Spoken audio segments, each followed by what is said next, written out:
Il y a ça, par exemple.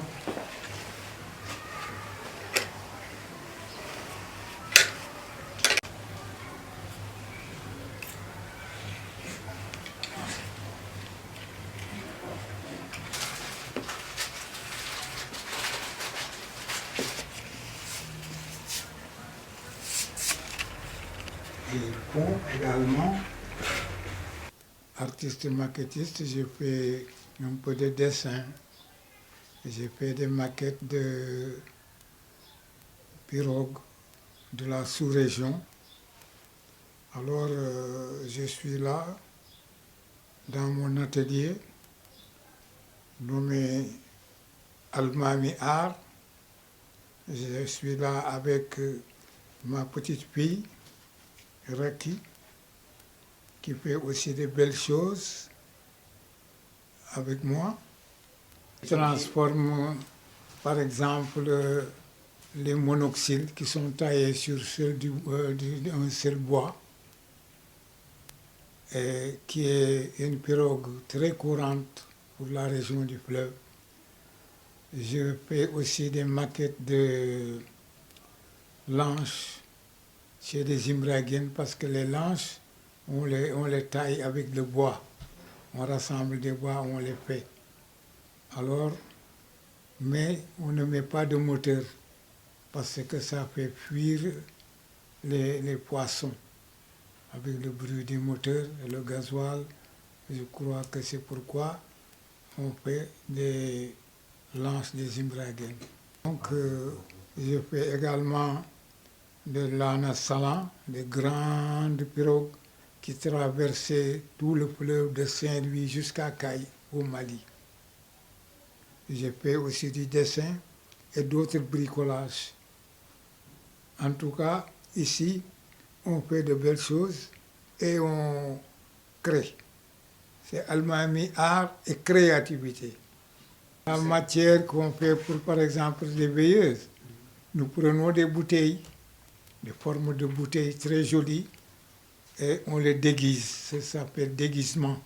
On le couvre soit avec du très joli tissu et des ornements. Ce sont des bouteilles et on utilise aussi des baguettes de bois. Vraiment certaines baguettes de bois chez les menuisiers. En tout cas, la récupération est primordiale dans nos activités. Les balais, ce sont des balais coco qu'on trouve dans toute la région. On en fabrique, on fait des veilleuses avec ces balais, en ajoutant évidemment quelques ornements, tels que des perles ou des banderoles de soie, de très jolis tissus, qui s'éclairent parfois avec ampoules, des torches. On prend les torches pour les introduire là-dedans, pour créer de la lumière. Nous ne sommes pas tellement vendeurs de ces objets parce que on a débuté depuis très longtemps. J'ai fait un peu de commerce de placement avec une seule ou deux personnes. Il y a Zeyna Art qui me prend très souvent les pirogues. Mais aller au marché et vendre, nous n'avons pas de boutique. Nous n'avons pas aussi la main tendue sur certaines choses. Ça nous permet quand même d'acheter du matériel et de fabriquer.